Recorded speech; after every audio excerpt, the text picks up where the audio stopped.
Beirut, Lebanon. Across the border from Israel, there's anger over the US decision to move its embassy to Jerusalem. Nearly 500,000 Palestinian refugees live here, and on Sunday they were convinced their protests could bring change. We came here to protest in front of the American embassy against the decision of Trump. His Jerusalem embassy decision will not happen as long as there's people like us. Hundreds gathered near the US embassy. They tried to reach the complex, but were blocked by a gate and security forces with tear gas and water cannon. Several people were injured. This is American Jewish made. They are throwing it on the people and on the children, on our Palestinian people. They are defending America. There is no one by our side. None of the Arab countries. Oh God, we will raise the Palestinian flag. For many, this is not a geographical issue, but a Muslim one. Istanbul transformed into a sea of Turkish and Palestinian flags.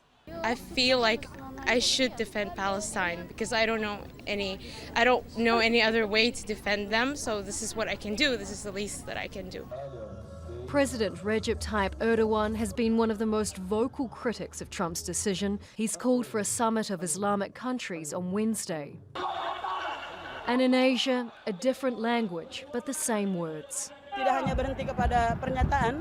We are not satisfied with just official statements. We need follow-ups, international lobbying, which could pressure them into withdrawing their decision. Jakarta, Indonesia, capital of the world's most populous Muslim country, President Joko Widodo called on Muslim countries to unite and reject Trump's move. Indonesians voiced their anger outside the US embassy. Please, President Trump, use your brain. Do not push our anger beyond the limit. We're patient enough. America, please go back. Withdraw yourself from Jerusalem. Palestine belongs to Muslim people, not to America. Indians took a different approach. Residents closed their shops and abandoned the streets in Srinagar, the capital of Indian-administered Kashmir. 1.2 million people live here.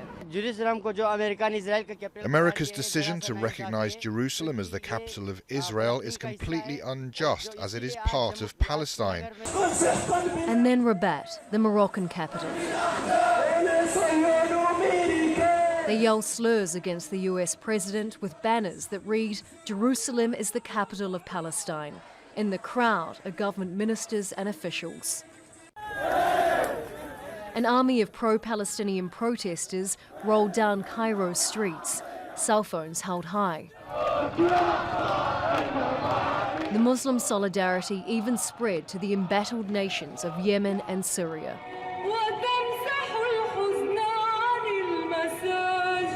From Idlib city to Dara, where the Syrian uprising began, the global dissent against a US embassy in Jerusalem marched on.